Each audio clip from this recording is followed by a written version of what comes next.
les taureaux, on y va pour ce mois de mai avec votre tirage relationnel qui couvrira donc la moitié du mois de mai ainsi que le début du mois de juin. Vous trouverez tous les renseignements habituels que je fais en introduction à la fin de la vidéo. Je présenterai les tarots et je vous donnerai les informations et les nouveautés de la chaîne ou de ce que je peux vous proposer. Donc, on va commencer avec ce tirage relationnel pour vous. Donc, c'est tout ce qui concerne les relations effectives, la personne à qui vous pensez, si vous êtes en séparation récente ou en pause. Voilà, tout type de relation du moment qu'il y a un partenaire dans votre esprit. Allez, on y va. Ça peut aussi être un ami, quelqu'un de la famille, hein, c'est une relation affective. Alors, les taureaux, quel va être l'arcane majeur qui va nous donner la tonalité?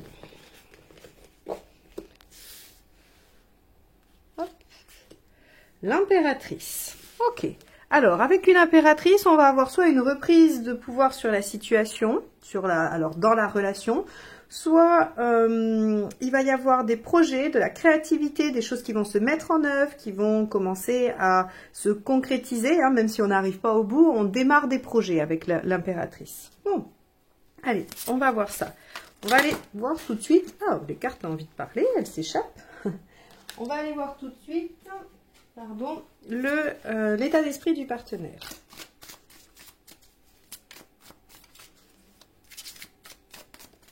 Hop.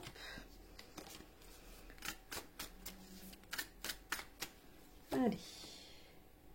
Donc, on a un ou une partenaire en 9 de bâton. Donc le 9 de bâton, c'est vraiment le fait d'aller au-delà de ce qui est possible, au-delà de ce que l'on a déjà pour aller chercher plus. C'est le concept d'aller, de sortir de sa zone de confort, de faire des efforts par rapport à ce qu'on fait d'habitude.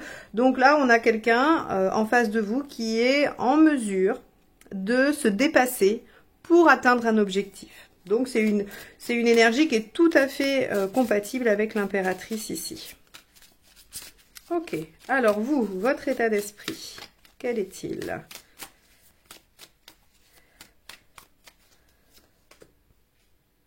La reine de Pentacle. Eh bien oui, la reine de Pentacle est également une énergie compatible avec l'impératrice puisque la reine de Pentacle a besoin de construire quelque chose qui la sécurise. Elle a besoin d'organiser, elle a besoin un peu de maîtriser quand même, voire beaucoup, pour se sentir bien, pour se dire qu'elle a ce dont elle a besoin. Ça peut être sur le plan affectif comme matériel. Ici, on est dans un tirage relationnel, on va peut-être plus axé sur le fait que vous avez besoin de vous sentir en sécurité dans la relation, mais ça peut être aussi, ça peut passer par le fait que vous allez concrétiser des choses avec votre partenaire pour qu'il y ait un entourage sécurisant. Ça peut être le fait de vivre ensemble, ça peut être le fait de faire des projets concrets ensemble. En tout cas, avec la reine de denier, la reine de Pentacle, on est dans cette envie, dans ce besoin de créer de la sécurité autour de soi. Bon, alors on a des énergies qui sont tout à fait compatibles, comme je le disais, avec l'impératrice. On va aller voir ce qui pose problème. Pourquoi ça ne fonctionnerait pas? Donc, si ça se trouve, le problème est minime et les choses vont avancer. On va voir. Alors, ce qu'il y a à dépasser. Le roi de bâton. Ah, ok. Alors, c'est peut-être... Comment concrétiser ces idées qui va être difficile ou la problématique entre vous? C'est que vous pourriez être en désaccord sur la façon d'utiliser votre énergie pour construire. Donc peut-être qu'on a un des deux partenaires qui a envie de faire tel ou tel projet et que vous avez envie de faire d'autres projets ou d'une autre manière. Donc en fait, ça va être plutôt sur le fait de s'imposer ou d'imposer ses idées qu'il va y avoir peut-être conflit ou difficulté. On va tout de suite aller voir la carte qui aide et celle qui n'aide pas pour pouvoir préciser quelle est la nature de cette difficulté.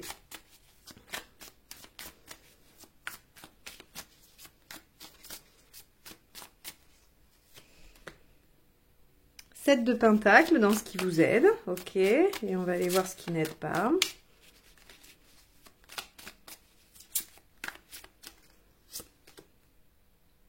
Huit de Pentacle. D'accord.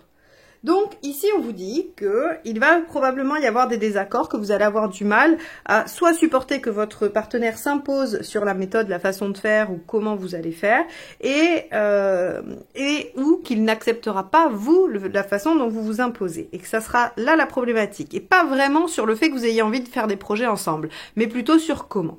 Avec le 7 de Pentacle, on vous dit que ce qui va vous aider, c'est de vous focaliser sur ce que vous souhaitez atteindre, c'est-à-dire quel est le résultat. Parce que finalement, la méthode, vous pourriez peut-être trouver des compromis. S'il y a un résultat commun qui souhaite être obtenu, si vous souhaitez récolter une certaine chose, alors ça peut être, comme je le disais, soit le fait d'habiter ensemble, soit des projets, des voyages, que sais-je. Si vous êtes d'accord sur l'objectif, j'ai envie de dire, peu importe la façon dont vous allez l'obtenir. Peut-être qu'on peut lâcher lâcher un peu prise, pardon, sur la façon de le faire. Le partenaire semble déjà sortir un petit peu de ses habitudes, de ce qu'il ou elle sait faire. Peut-être que vous devriez être un peu moins dans le contrôle, comme je l'ai dit, la reine de Pentacle, elle a besoin de sécurité, et elle peut passer par par le contrôle, en tout cas par une certaine façon de contrôler. Et peut-être que vous pourriez laisser un tout petit peu plus de champ libre au partenaire pour aller vers cet objectif. Le tout étant d'obtenir le résultat et non de maîtriser la façon d'aller à ce résultat. Parce que finalement, on voit bien qu'avec le 8 de Pentacle, dans ce qui ne vous aide pas, ça va être de faire des efforts démesurés sans être sûr qu'il y ait un résultat. C'est de rendre les choses peut-être un peu plus laborieuses. Le 7 de Pentacle en haut nous dit que normalement vous devriez pouvoir atteindre vos objectifs. On nous dit que vous n'êtes pas d'accord sur la façon de faire. Peut-être que vous pouvez lâcher un peu de laisse. Alors soit vous, soit le partenaire, mais avec une reine de denier qui vous représente, j'aurais tendance pour le moment à pencher sur la balance que c'est vous, les taureaux, qui êtes peut-être un peu plus rigides sur la façon de faire. Ok, on va aller voir l'intention du partenaire.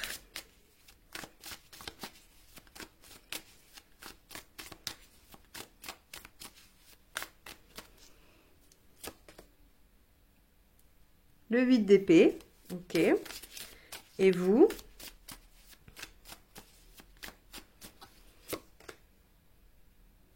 L'étoile, très bien. Alors, en gros, ce que ces deux cartes nous disent, c'est que soyez tranquille, quel que soit le résultat désiré, vous l'obtiendrez. En revanche, on voit que sur le partenaire, ou la partenaire, peut-être que si vous êtes trop en roi de bâton et que vous imposez trop, vous allez créer un manque de confiance, un manque de visibilité pour le partenaire qui va peut-être l'empêcher d'aller réaliser son intention, son état d'esprit qui est le 9 de bâton. Donc, on a ici, semble-t-il, de la bonne volonté de la part du partenaire. Il semblerait judicieux de lui laisser une part d'autonomie ou une part de décision, d'organisation dans vos projets, afin que il puisse ou elle puisse prendre confiance en elle. Parce que le danger, c'est de se dire, ok, moi je pensais faire comme ça, c'est pas possible, du coup je ne sais pas comment faire. Je ne sais pas comment faire avec ta méthode, par exemple. Vous, on vous dit, l'étoile, vous avez cette capacité à vous dire, bon, de toute façon, ça nous amènera là où ça doit nous amener, j'ai confiance, j'ai foi dans le résultat. Il va falloir vraiment que vous alliez sur cette option-là et que vous lâchiez un tout petit peu la reine de Pentacle, qui doit effectivement vous amener à rechercher une stabilité, une sécurité, mais pas au prix d'un contrôle excessif. D'ailleurs, l'impératrice peut avoir ce côté un petit peu autoritaire. C'est pas la justice, c'est pas non plus l'empereur mal aspecté, mais avec une reine de Pentacle, on va quand même insister sur le fait que vous avez besoin d'organiser, vous avez besoin de maîtriser, et que ça vient un petit peu freiner, inhiber votre partenaire. Bon, on va aller voir le résultat. Est-ce que vous arrivez à tempérer que vous souhaitez? Allez. Le 9 d'épée. Ok, bon. Écoutez, visiblement, c'est compliqué sur ce mois de mai-juin parce que ça va vous inquiéter. À mon avis, ce qui vous inquiète, c'est que si vous mettez trop de pression, alors je dis pas que vous allez être casse-pied avec votre partenaire, c'est pas du tout ça, mais c'est qu'en fait votre propre exigence que vous vous appliquez à vous, elle n'est pas applicable à tout le monde. En fait, tout le monde n'est pas capable d'avoir votre rigueur, d'avoir votre minutie, d'avoir votre précision, ou aussi même carrément votre endurance, votre côté carré, endurant, persévérant. Ce qui fait que ça, c'est quelque chose que vous pouvez vous exiger de vous, mais pas forcément selon le signe de votre partenaire, surtout si c'est un signe de feu. Eh bien, vous n'allez pas pouvoir exiger ça de l'autre. Ce qui fait que si vous mettez une pression comme ça, inconsciemment, le partenaire va penser que ça ne convient pas, que ça ne vous convient pas, perdre confiance et du coup, peut-être ne pas faire les choses. Et ça, ça va venir provoquer les angoisses de la reine de Pentacle qui sont « je ne peux pas être en sécurité, je ne peux pas construire ce qui me met en sécurité ». Donc ici, on voit très bien qu'il est primordial de vous focaliser sur le résultat et non sur le comment, de ne pas trop imposer de choses, mais plutôt ouvrir la discussion. Voilà l'objectif à atteindre, voilà ce qu'on souhaite, comment on s'y prend, et essayer d'être peut-être voilà plus dans le compromis pour laisser un peu plus de champ au partenaire afin qu'il s'affirme lui aussi ou elle aussi et que les choses puissent se faire. On va aller voir les 3 conseils.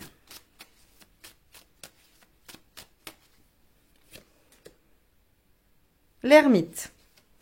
Essayez de vous référer à votre expérience. Est-ce que vous n'avez pas déjà connu ça dans une relation précédemment? Est-ce qu'il n'y a pas déjà eu des choses qui se sont jouées parce que vous aviez un besoin vraiment intense de vous sentir en sécurité et peut-être de vous y sentir rapidement et que ça met de la pression à l'autre, hein, ça peut être ça.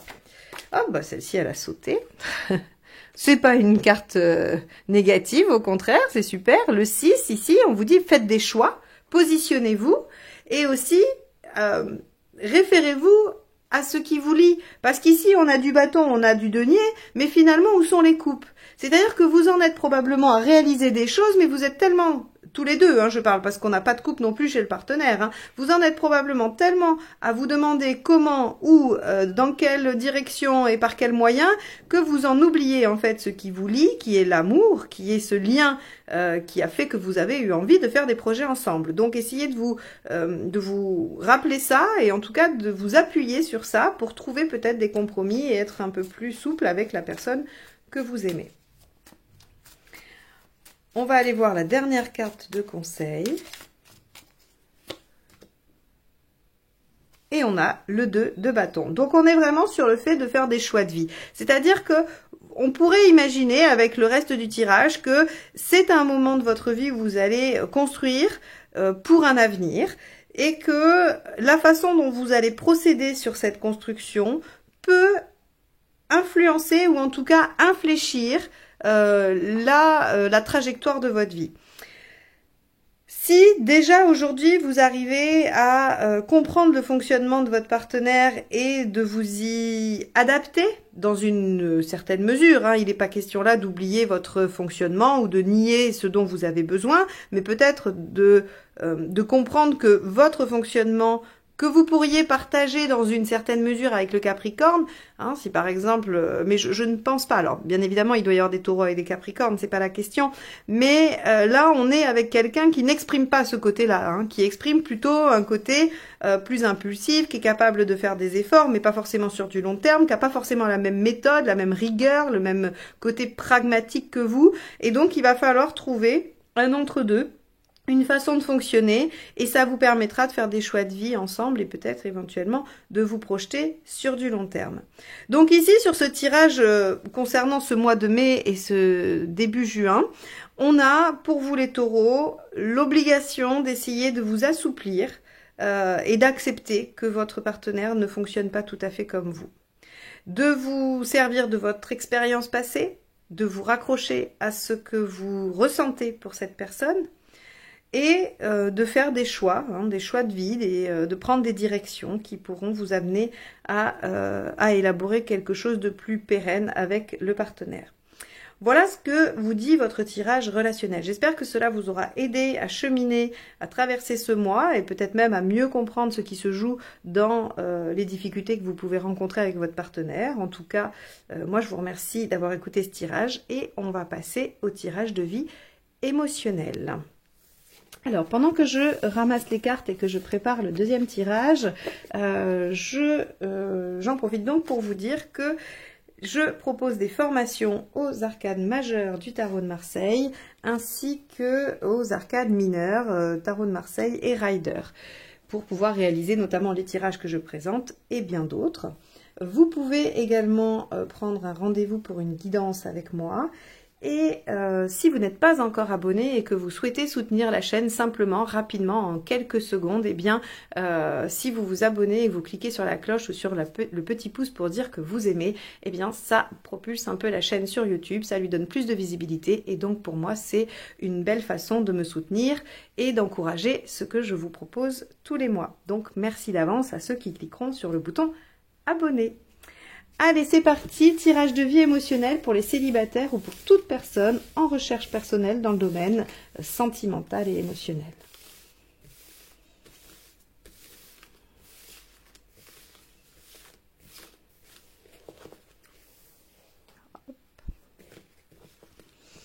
Allez, taureau, vie émotionnelle. Ah, l'étoile qui se retourne. On va voir si elle ressort d'un tirage.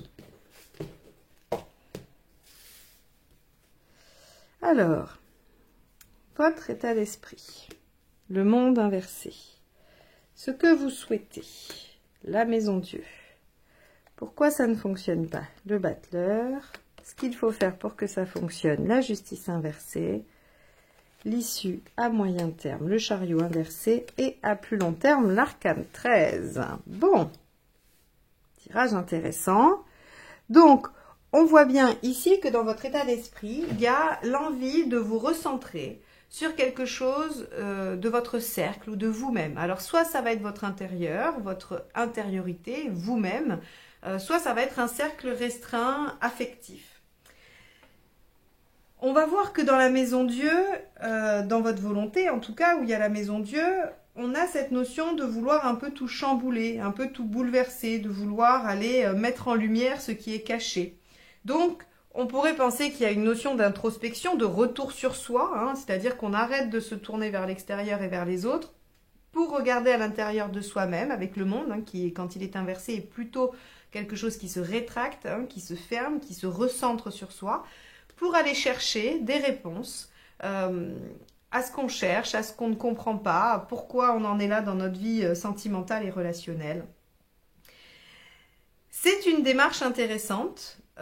Sauf que pour ceux qui n'y arrivent pas, pour ceux qui constatent que ça ne fonctionne pas, on a un battleur qui nous dit que c'est parce qu'en fait vous êtes peut-être tout le temps dans quelque chose qui démarre de nouveau, où vous vous relancez systématiquement dans une action.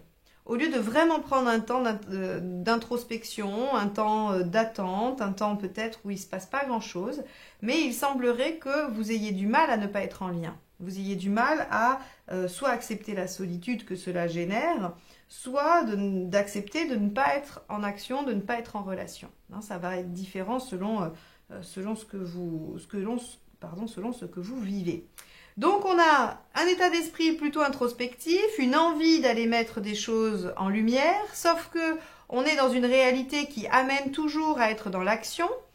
Et on vous dit que si vous voulez que ça marche, il va falloir vous mettre en justice inversée. Alors, la justice inversée pour les taureaux, c'est compliqué parce que c'est un petit peu de la désorganisation, c'est le fait d'aller dans les sentiers un petit peu hors piste et c'est pas ce que vous préférez faire parce que vous êtes plutôt rigoureux. Alors, évidemment, ça va dépendre de votre thème global, hein, mais on va dire que ce sont des caractéristiques assez globales du taureau qui sont quand même la rigueur, la continuité, le respect des règles.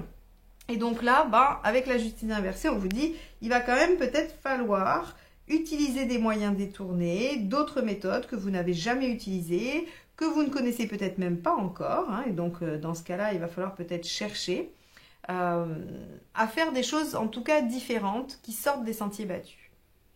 On vous dit qu'à court terme, il n'y a pas une grosse avancée. Parce qu'à mon avis, vous luttez quand même fort contre ce battleur qui vous met quand même toujours en jeu, toujours en scène, toujours dans une démarche active et qui ne vous permet pas vraiment de vous recentrer sur vous ou d'être vraiment tourné vers vous. Il y a toujours une dynamique de « je suis quand même un peu vers l'extérieur » et donc ça prend du temps. C'est un peu ralenti.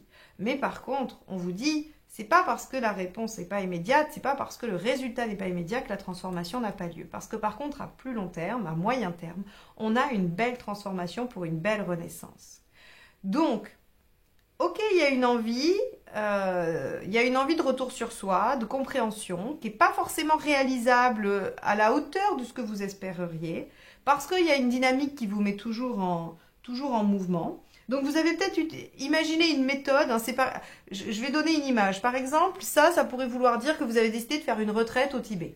D'accord? Comme ça, vous partez dans un monastère au fin fond du Tibet et sans téléphone portable, sans rien. Et voilà. Et donc vous imaginez que la méthode introspective qui vous convient, ce serait ça. Or, ce n'est pas possible, soit parce que vous travaillez, parce que vous avez de la famille, parce que vous n'avez pas les moyens d'aller jusqu'au Tibet, parce que voilà... Peu importe la raison, mais ce n'est pas possible. Il y a quelque chose qui fait que vous êtes sans cesse dans une activité, dans une relance de quelque chose qui ne vous permet pas d'aller complètement fermer ça et d'aller complètement sur l'introspection. On vous dit, si la méthode idéale que vous avez imaginée ne fonctionne pas, essayez des choses un peu détournées. Essayez de trouver d'autres solutions. Peut-être que de méditer 1 heure par jour peut suffire. Peut-être que d'aller voir un thérapeute en hypnose, en que sais-je, il suffirait. Quoi qu'il en soit, ce n'est pas parce que ça ne va pas vite, ce n'est pas parce que ça n'avance pas à la vitesse grand V, aussi vite que si vous preniez une retraite d'1 mois au Tibet, parce que là, effectivement, on peut imaginer que le temps de recherche intérieure est décuplé parce qu'aucune sollicitation autre que la méditation et la recherche sur soi, eh bien on vous dit c'est pas parce que ça ne va pas si vite que ça n'arrive pas. Elle est en train d'arriver, elle va venir, mais elle arrivera peut-être un peu plus longuement ou plus tard que ce que vous espérez. Mais ce qui est sûr, c'est que ça permettra une renaissance. L'arcane 13 vous dit on va aller terminer un cycle, on va aller tourner une page, on va détruire quelque chose, en finir avec quelque chose pour pouvoir repartir sur une nouvelle page, pour pouvoir renaître. Donc, les taureaux, vous avez envie d'aller mettre la lumière sur les choses, vous y êtes empêché parce que la méthode que vous voulez, elle est peut-être un peu jusqu'au boutiste et que la vie ne vous permet pas de la mettre en œuvre. Trouvez d'autres moyens, essayez de voir comment vous pourriez à minima mettre ça en place. Et même si ça n'avance pas si vite, vous aurez votre résultat dans un temps qui n'est pas si long que ça. Puisque cette carte-là va nous parler des semaines, des mois à venir après la période de mai, début juin. Donc on peut imaginer déjà que fin juin ou en juillet, vous aurez des résultats. Voilà ce que ce tirage de vie émotionnelle nous donne comme indication. J'espère qu'il vous aidera, qu'il vous donnera des pistes de réflexion et qu'il viendra nourrir en tout cas votre recherche. C'est son seul objectif, il n'a pas d'autres prétentions. Et moi, je vous remercie en tout cas de m'avoir écouté jusque-là. Et juste après, je vous présente les cartes, les jeux de cartes que j'ai utilisés. Et je vous donne les petites nouveautés de la chaîne à venir. Voilà, à bientôt, au revoir. Alors, pour ces différents tirages, j'ai utilisé le portail des 12 d'Alias Kay pour les cartes signes qui se trouvent ici. J'ai utilisé également les arcanes majeures du tarot de Marseille, de chez Grimaud, le basique. Pour le tirage relationnel, on a utilisé le Mermaid Tarot de Lisa Robertson, illustré par Julie Dillon.